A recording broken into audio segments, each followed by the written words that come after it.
الحمدللہ رب العالمین والصلاۃ والسلام علی سید الانبیاء والمرسلین۔ آج کا جو مطالعہ تھا وہ حضرت نوح علیہ السلام کی زندگی کے حوالے سے تھا۔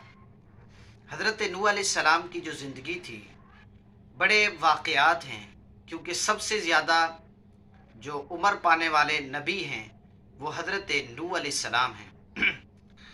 تقریباً 950 سال تک تو انہوں نے اپنی قوم کو توحید کی اور ایمان کی دعوت دی، اور تقریباً 80 کے قریب افراد تھے جو ان کی دعوت قبول کی، اور ظلم و ستم بھی ہوا، اور بد کلامی بھی ہوئی، تلخ سوالات بھی ہوئے، بد زبانی بھی ہوئی، بہت سارے معاملات ہوئے۔ لیکن ان تمام تر معاملات کے باوجود حضرت نوح علیہ السلام کی زندگی کے اندر نرمی، پیار، محبت اور ہر بات پہ اچھے انداز سے جواب دینا تھا۔ اس سے بہت کچھ سبق ملتا ہے مبلغین کو جو دین اسلام کا کام کرتے ہیں اور کہتے ہیں یار ہم دعوت دیتے ہیں، لوگ نہیں آتے۔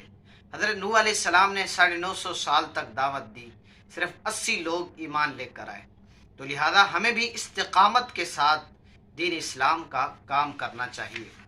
اور اسی حوالے سے آج میں یہ بات پڑھ رہا تھا تو حضرت نوح علیہ السلام سے حضرت انس رضی اللہ تعالی عنہ سے حدیث پاک مروی ہے کہ حضور علیہ السلام نے ارشاد فرمایا، جب ملک الموت علیہ السلام حضرت نوح علیہ السلام کے پاس آئے اور عرض کی کہ اے نوح، انبیاء میں سب سے بڑے اور بڑی لمبی عمر پانے والے آپ ہیں، آپ بتائیں دنیا کو کیسے پایا؟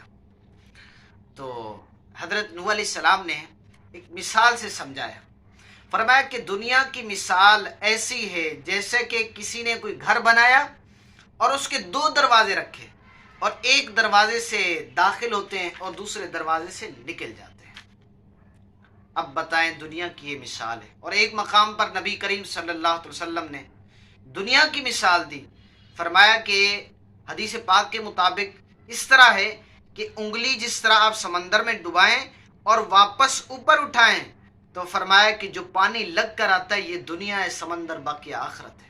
ایک مثال سے سمجھائے۔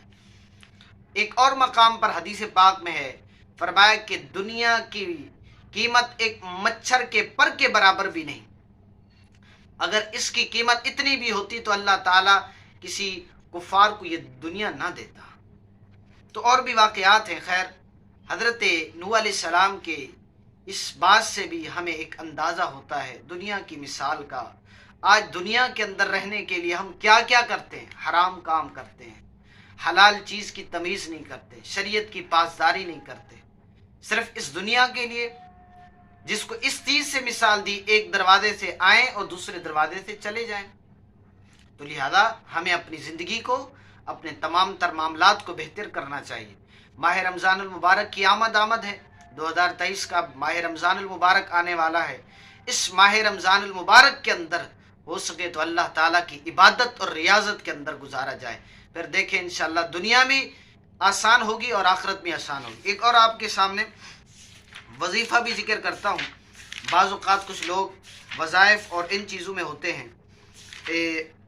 حضرت نوح علیہ السلام نے قوم کو استغفار کی برکتوں سے آگاہ فرمایا، فرمایا اس سے بارشیں نازل ہوتی ہیں اور اللہ تعالیٰ بیٹے عطا فرماتا ہے، اور کھیتی باڑی میں بھی برکت ہوتی ہے۔ رسول پاک صلی اللہ تعالی علیہ وسلم نے ارشاد فرمایا، جس نے استغفار کو خود پر لازم کر لیا اللہ تعالیٰ اسے ہر غم اور تکلیف سے نجات دے گا، اسے ایسی جگہ سے رزق عطا فرمائے گا جہاں سے اس کا وہم و گمان بھی نہ ہوگا۔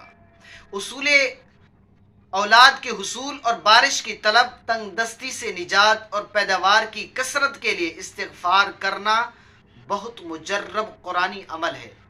اور یہ استغفر اللہ، ہم نے بھی بعض اوقات لوگ کہتے ہیں ہمیں کہ کوئی وظیفہ بتائیں جس کو ہم پڑھتے رہیں، تو زبردست وظیفہ یہ، اس کے اندر اللہ تعالیٰ کا ذکر بھی ہے، اپنے گناہوں سے توبہ بھی ہے۔ اللہ عز و جل کی بارگاہ میں دعا ہے مجھے بھی آپ کو بھی آج کے اس مختصر درس پر عمل کی توفیق عطا فرمائے۔ ضرور سیرت کا مطالعہ کریں، خاص طور پر پہلے بھی ہم نے بتایا تھا کہ انبیاء کرام کی سیرت، صحابہ کرام کی سیرت، بزرگوں کی سیرت کا مطالعہ کریں زندگی کے بہت سارے مسائل بھی حل ہوں گے، اور آپ کو پتہ چلے گا کہ زندگی کا کیا اندازہ ہے، زندگی کے اندر کیسے زندگی کو گزارنا چاہیے۔ اللہ عز و جل کی بارگاہ میں دعا ہے عمل کی توفیق عطا فرمائے۔